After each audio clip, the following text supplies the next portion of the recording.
Perkenalkan, saya Helen Rodiar Masilalahi AMDCAP, Angkatan 23 Kelompok 3, nomor absen 22, peserta CPNS BPSDM Provinsi Sumatera Utara tahun 2021.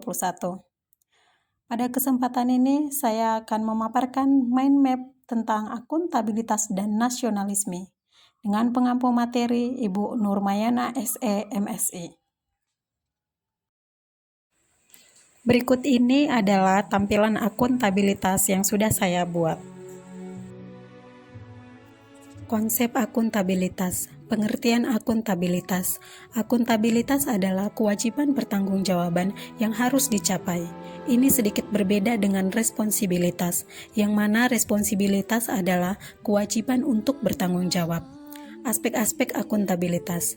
Pertama, sebuah hubungan, yaitu bertanggung jawab antara kedua belah pihak. 2. Berorientasi pada hasil. 3. Membutuhkan laporan dengan bentuk nyata. 4. Memerlukan konsekuensi. 5. Memperbaiki kinerja. Akuntabilitas publik. Akuntabilitas publik terbagi atas 2. 1. Akuntabilitas vertikal, yaitu pertanggungjawaban atas pengelolaan dana kepada otoritas yang lebih tinggi. 2. Akuntabilitas horizontal, yaitu pertanggungjawaban kepada masyarakat luas. Tingkatan akuntabilitas. Tingkatan akuntabilitas terbagi 5 tingkatan. Pertama, akuntabilitas personal. Nilai-nilai yang ada pada diri seseorang, yaitu kejujuran, moral, integritas, dan etika. 2.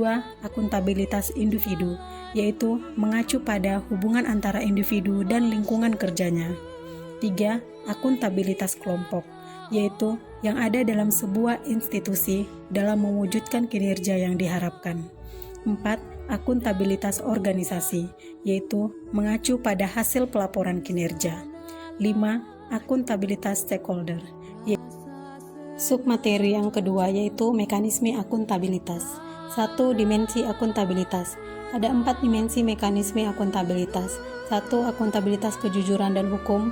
2. Akuntabilitas proses. 3. Akuntabilitas program dan akuntabilitas kebijakan. 2. Menciptakan lingkungan yang akuntabel. Lingkungan kerja yang akuntabel dapat diperoleh dari 1. Kepemimpinan. Pimpinan memiliki peranan yang penting dalam menciptakan lingkungannya. 2. Transparansi. Tujuan transparansi mendorong komunikasi, memberikan perlindungan, meningkatkan akuntabilitas dan kepercayaan. 3. Integritas. Mematuhi peraturan, hukum, undang-undang, kontrak kebijakan yang berlaku. 4. Tanggung jawab. Adanya tuntutan untuk bertanggung jawab atas keputusan yang telah dibuat. 5. Keadilan.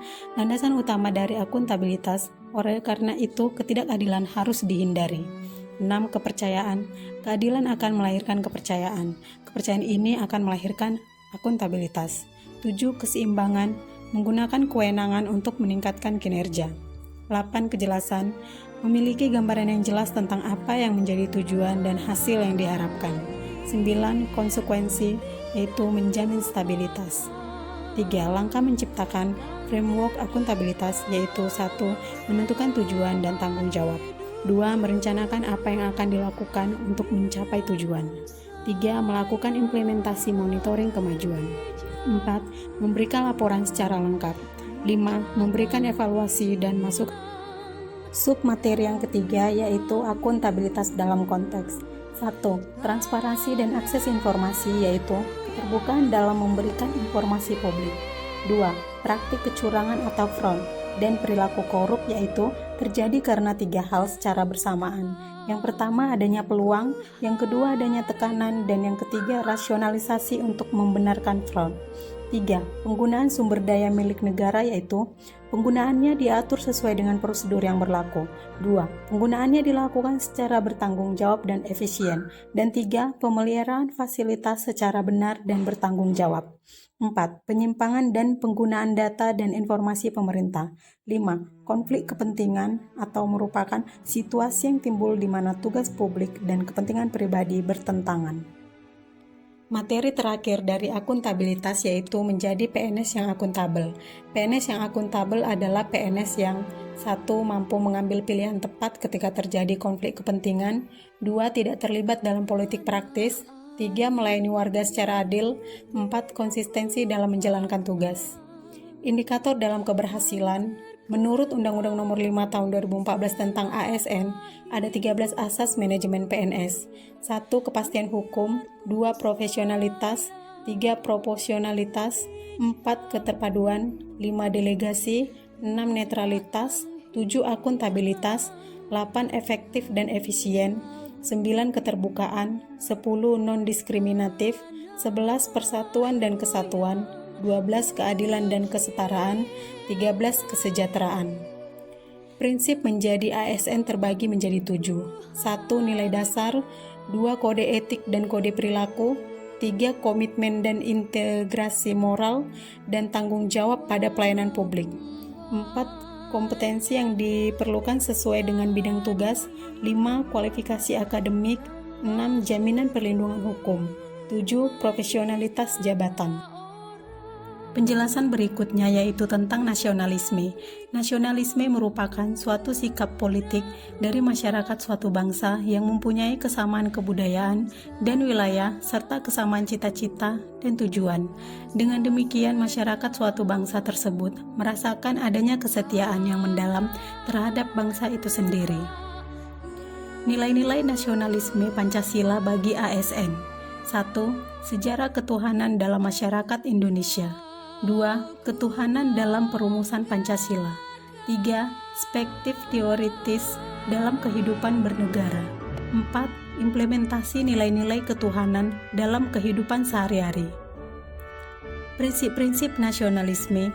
1. Hasrat untuk mencapai persatuan. 2. Hasrat untuk mencapai kemerdekaan. 3. Hasrat untuk mencapai keaslian. 4. Hasrat untuk mencapai kehormatan bangsa.